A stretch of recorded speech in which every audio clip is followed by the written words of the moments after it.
বা আওয়ামী লীগ যে কোনো সময় রাজনীতিতে অংশগ্রহণ আবার ফেরত আসতে পারে। এরকমটি যদি হয় তাহলে সেটি হতে হবে এই শহীদ পরিবারদের যারা সদস্যরা রয়েছে তাদের রক্তের উপর দাঁড়িয়ে দেশে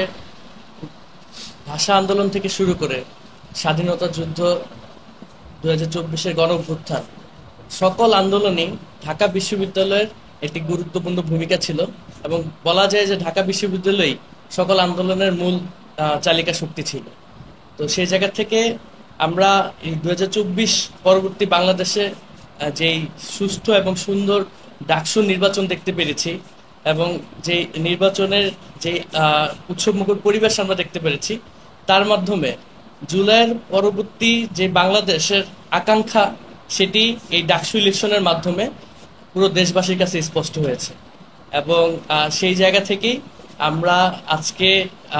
এই ডাকসুর নবনির্বাচিত যে ভিপি সাদিক কায়েম ভাই এবং আরো যারা সদস্য রয়েছে তাদের সাথে দেখা করতে এসেছি এবং তাদের সাথে শুভেচ্ছা বিনিময় করতে এসেছি এবং আমরা বিভিন্ন বিষয়ে কথা বলেছি কিভাবে এই জুলাই পরবর্তী শহীদ আহতদেরকে নিয়ে আরো কিভাবে ভালো করে কাজ করা যায়, ডাকসুর সাথে কিভাবে একত্রিত হয়ে আমরা এই জুলাইকে আরো কিভাবে ফুটিয়ে তুলতে পারি মানুষের সামনে, আরো কিভাবে বাঁচিয়ে রাখতে পারি, সেইগুলো নিয়েও আমাদের মাঝে আলোচনা হয়েছে। এবং আমাদের আমরা সকলেই আসলে এক জায়গা থেকে আমাদের মধ্যে বিভিন্ন রকম মতাদর্শের পার্থক্য হতে পারে, কিন্তু এই জুলাইয়ের শহীদ আহত এবং জুলাই পরবর্তী জুলাই এই শহীদ আহতরা যেই নতুন বাংলাদেশের স্বপ্ন দেখেছে সেই নতুন বাংলাদেশের বাস্তবায়ন করার জন্য আমরা সকলেই সবার জায়গা থেকে এবং আমরা সবসময় একসাথে কাঁধে কাঁধ মিলিয়ে কাজ করে যাব। এবং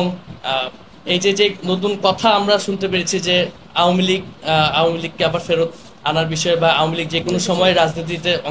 অংশগ্রহণ আবার ফেরত আসতে পারে, এরকমটি যদি হয় তাহলে সেটি হতে হবে এই শহীদ পরিবারদের যারা সদস্যরা রয়েছে তাদের রক্তের উপর দাঁড়িয়ে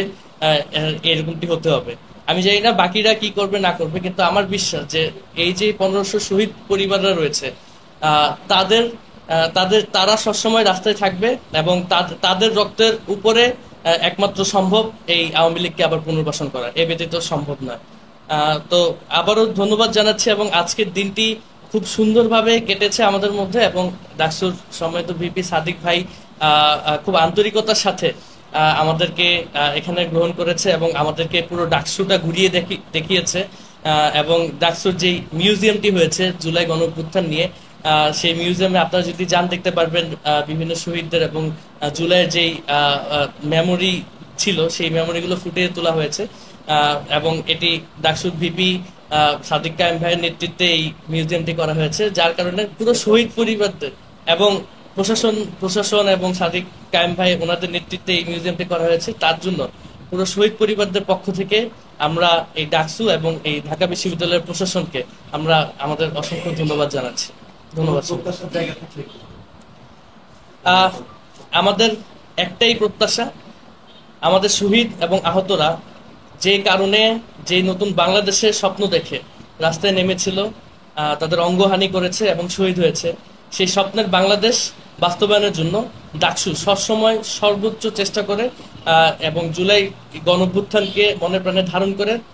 ডাকসু কাজ করে যাবে, সেটাই আমাদের প্রত্যাশা।